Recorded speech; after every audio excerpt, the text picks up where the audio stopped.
everybody, Southside Railfan here. Welcome to episode 2 of Railfan Explains. Today we're going to cover the topic Head and Power, or a nickname HEP or HEP. What is an HEP? So, a head and power is basically electricity that's supplied to the train. I have a little snippet here. I put in the wrong side, I just realized, but oh well. Of different types of head and power. So this is technically the first edition of it. Would be steam generators or axles, like as Trains Magazine says in this article. I'll post the link to this in the description below. But head and power basically supplies your electricity to your train cars. So say an AM Flea, an MBTA coach, a TRE coach, a Caltrain coach, whatever. Those diesel electric engines have a head and power, which is always screaming loud towards the rear of the engine. So it will never be in the middle, or be usually in the rear of an engine. You could see the exhaust fan flapping up on certain engines. I'll point out later in the video. Also forgot to mention, all photos go to the rightful owners in this video. Just as a heads up, so I don't claim any of these photos, except for the ones that don't have the sides. I'll point out which photos are mine I have taken, or my father has taken. But head and power basically is just like electricity or AC, heat, plumbing.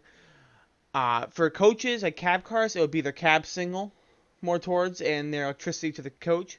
Usually they have a battery auxiliary, I believe, because sometimes it won't fully go black if, say, the head and power fails, and 9 times out of 10 it does. That is due to, well, head and powers. Before we had HEPs, we'd have steam generators and all that fun stuff, so it was a little bit different. Different types, my favorite. There's different types of head and powers. To our left side, that is not my photo. You can see the credits above it. That is a head and power car. It was basically just a HEP car or a steam generator car. I couldn't get the full information on that coach car, but basically that was like kind of like their first editions before they actually put them in locomotives. Or if it's long distance, like say Burlington Northern Santa Fe with their F units, it could end up like that, or it could just be another prime mover for traction. But that's what kind of a head and power car is. Again, I could be a little inaccurate of what that Coach Foley's main purpose is, but technically it's like a rough overview of a head and power car. To our top right, we have an FRA geometry train. Now, the electricity from that, I don't fully know. I would believe it would come from the diesel electric locomotive up here. There's a diesel engine in this, I would imagine. But a head and power can come from here or from the bottom of the train. It just depends on where it is. I didn't see this. This was my dad's photo. He had to meet with it when he was in Worcester. To our bottom right, there's an electric, the new Acela. Now, that's a little bit different of how the head and power works, because there's no prime mover to supply electricity. There's no diesel tank to give it to electricity. This comes to the catenary wires of electricity going through the batteries, wherever it is in there. I don't know the full specs of an electric engine, and I probably never will. But there is compartments in there that will convert it to the coach cars. That's why we have those big red MU plugs. You'll see a photo of that later in the video. I'll point it out. The most common type is a diesel electric prime mover, but there's two variants of it from what I'm aware of.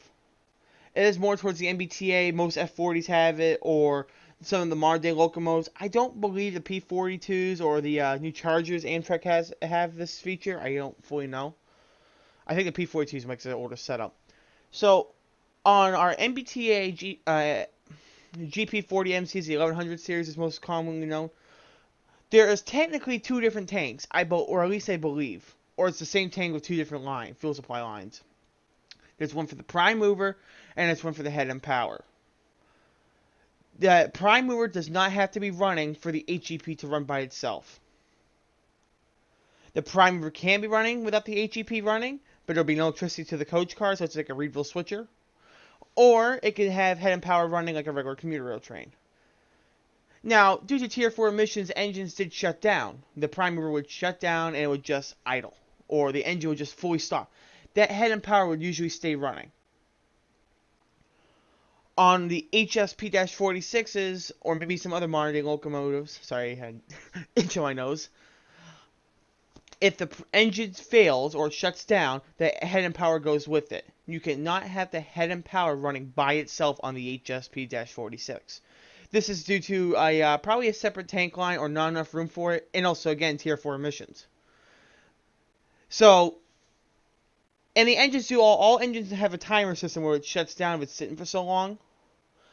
There's and on the Cape Flyer service, when it has an HSP, it's always a south end head and power facing. So the outbound, the 9201 or 9001, is 9 times to 10 that head and power running. So you might be asking, how does that not ruin the food and all that if the head and power shuts down because if the engine shuts down? There is a switch in the engine called a fast brake.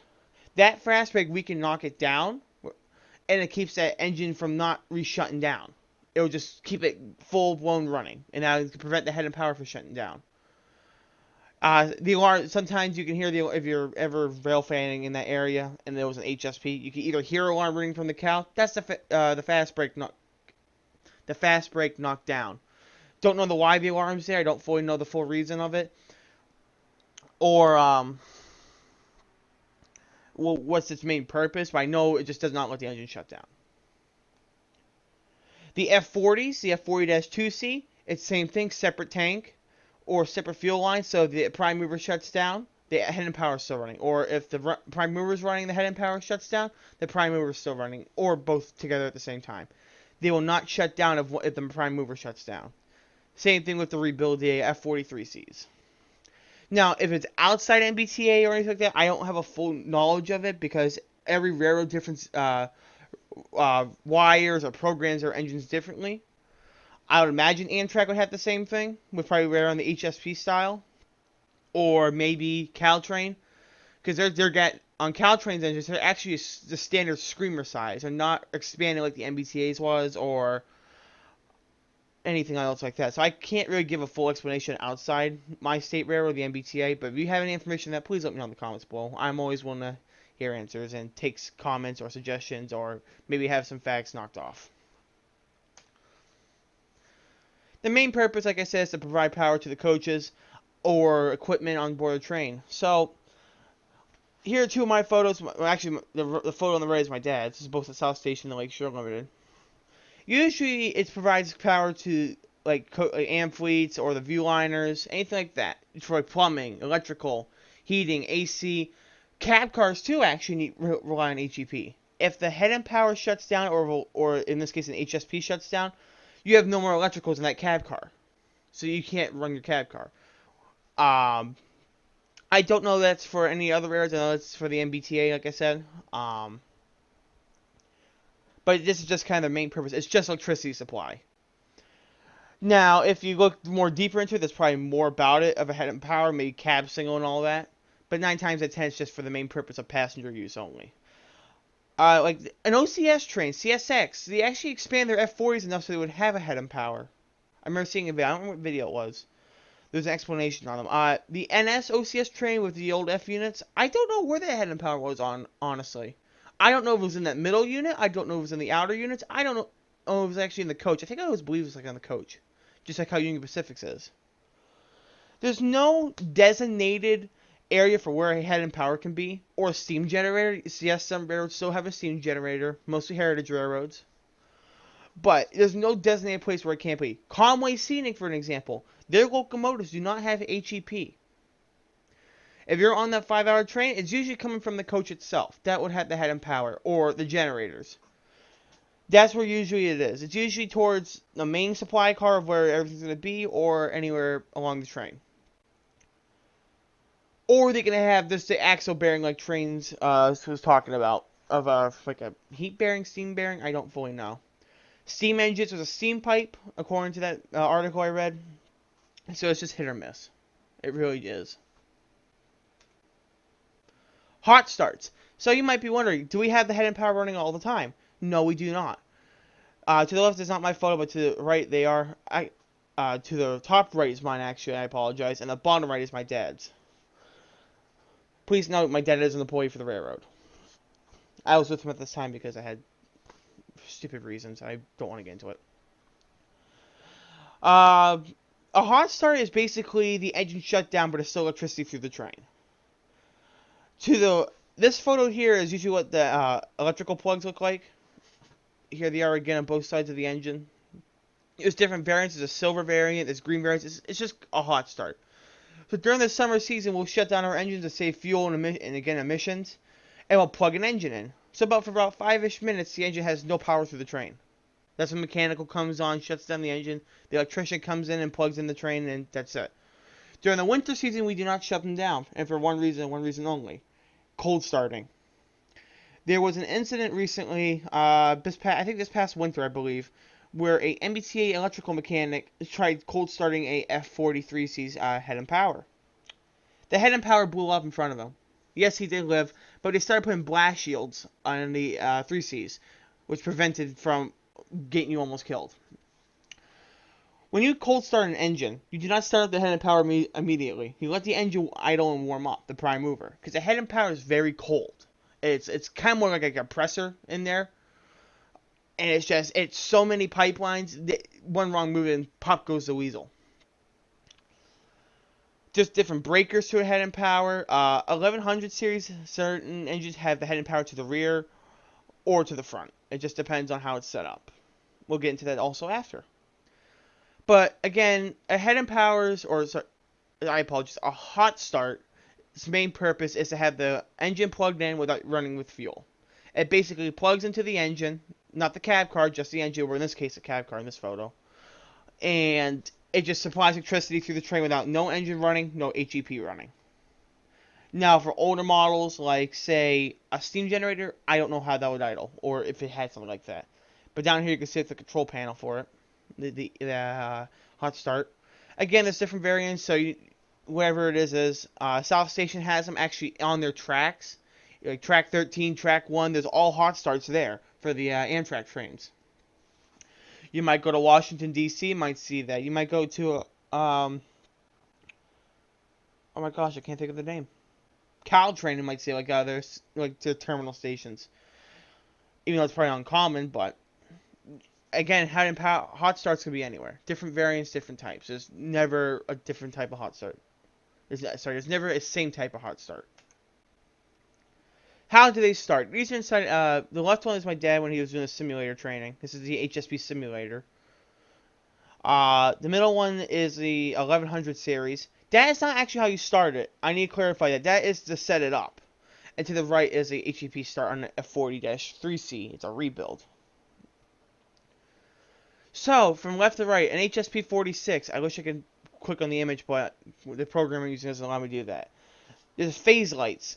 Now, I don't think it's actually how it fully starts. I don't remember how to explain it very well. But there's phase lights, you gotta prime it and all that.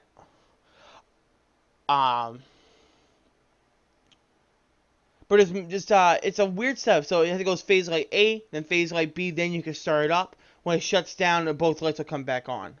When the primary shuts down, the head and power, I believe. Sorry. In the 1100 series, this is actually not the head and power startup frequency area. Oh my gosh, I can't speak today. The actual head and power is to the rear of the locomotive. You have to open up a batwing door on the engineer's side. It's also where the governor is for the prime mover. Not in the same position, but on the engineer's side. And there's all breakers. There's probably like 6 different breakers, and it's just a start switch. It's like a little rocker switch, like this one, I believe, like these. And that's how you start the head and power. And then you can hear prime mover up and all that. Fun fact with the 1100 series, actually, that's another video. Disregard that, scratch that last part of it, like with a fun fact. The F43C, 2C and 3Cs, I believe are the same setup. Yep. Actually,